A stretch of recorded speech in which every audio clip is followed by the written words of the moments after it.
What we're going to do is we're going to really start to take a look at typography as a whole, and I am going to take a look at this in Adobe Illustrator.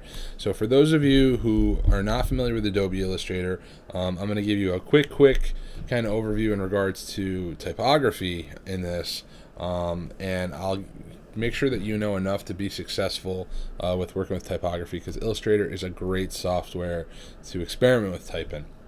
So I'm going to go to File and New, or when I hear at the opening screen, I can hit this New button. Both do the same thing.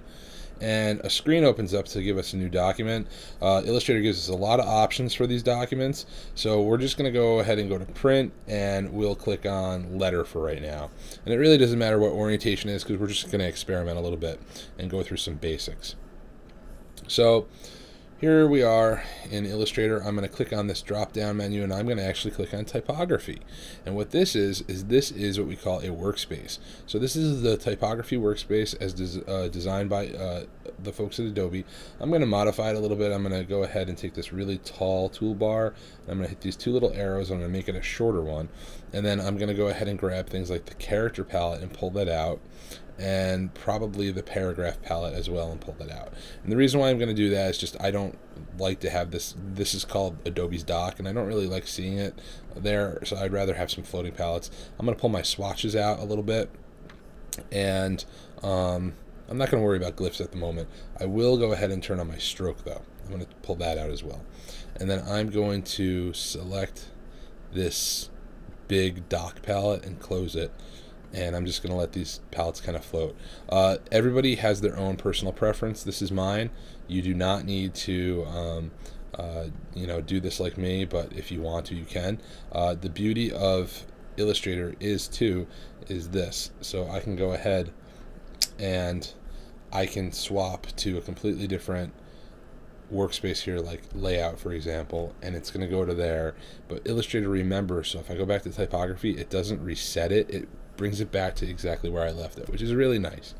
So in Illustrator, we have a bunch of tools that we can work with, and then we have these type tools, right? And Illustrator is the kind of software, just like Photoshop, just like InDesign, just like any kind of Adobe software that's a creative software, that allows us to go ahead and use a very variable amount of tools to work and type.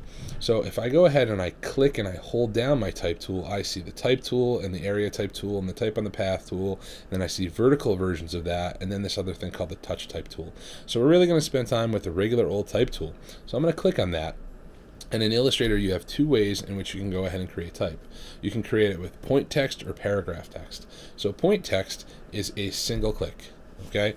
So point text is a single click. Remember that.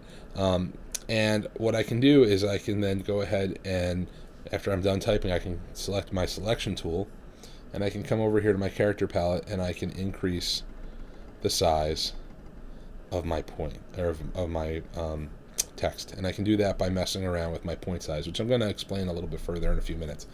So that's point text. The other way that we can create text in Illustrator is called paragraph text. So that's if I click and I pull a box, and this fills up with what we call lorem ipsum, or Latin dummy text, and this is paragraph text. And I'll just click off of it so we can keep the entire paragraph text. Now, the difference between point text and paragraph text is that as I increase the size of my point text, it actually increases the size of this object here. When I increase the size of my paragraph text, though, it keeps that box that is there the same exact size. And then I end up having this little red box down here with a plus sign in it that lets me know there's more text here. So that forces me to either resize my text box, or to decrease the size of the font, or to go ahead and jump it to a different text box. So two things you got to know right off the bat: point text, paragraph text. If you can understand them, then we can move forward without problem. I will be 100% honest with you when I say that my preference is always going to be for point text, just because from a creative standpoint, I feel like there's more that I can do there. When I have to pull a box and I fill a paragraph and then I'm confined to that box, I feel like we lose a lot of creativity and a lot of freedom. So I try not to do that. I try to work in point text as much as possible.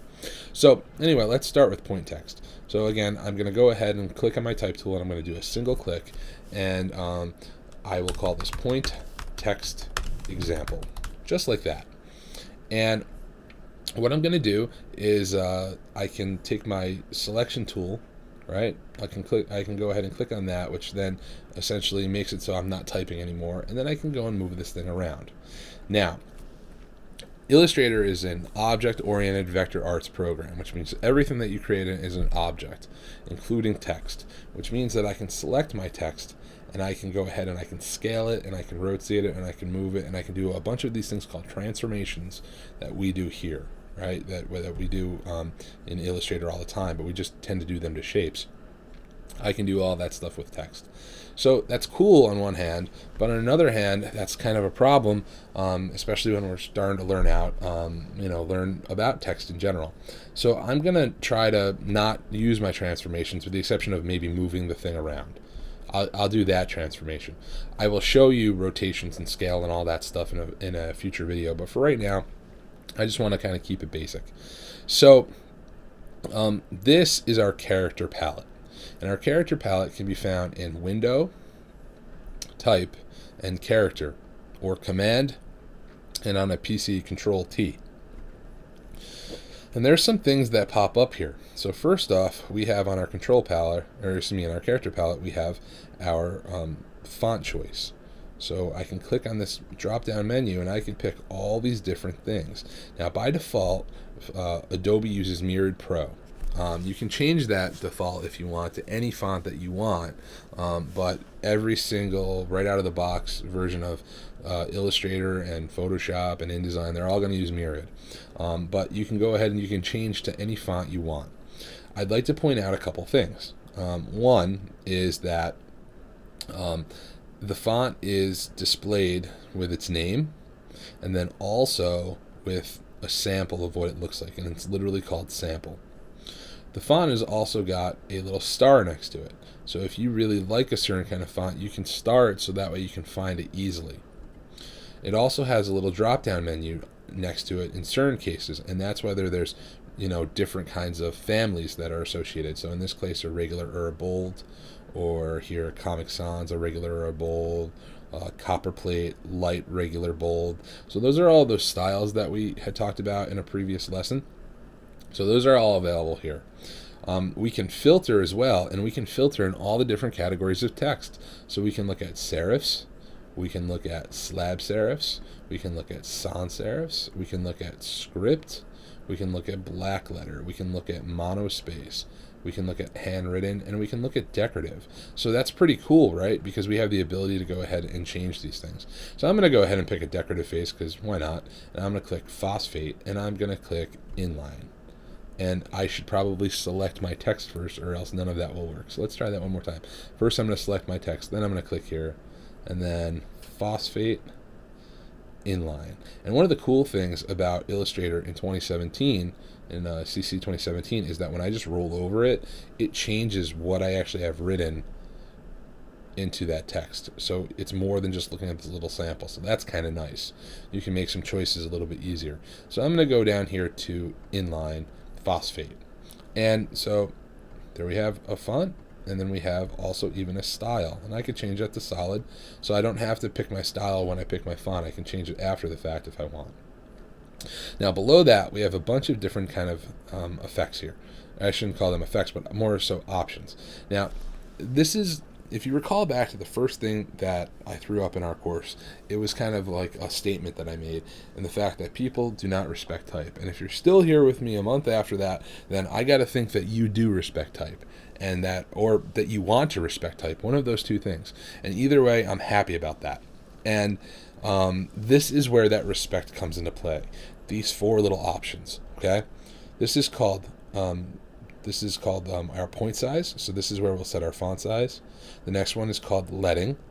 The one after that's called kerning, and the one after that's called tracking. So we're going to spend a lot of time in there, and that is, I joke around and I generally call this, kind of massaging the text or tweaking the text, but really it's taking that traditional, this is what the text looks like, and changing it to something that's better, and to changing it that's something a little bit more custom. This is what respecting type is all about. A lot of times people just go ahead and they throw text out there and they do it in the last second. I can't tell you how many times I've watched a student project where there's just text thrown on it, and I ask them how long they take on that part, and they kind of look at me and shrug their shoulders.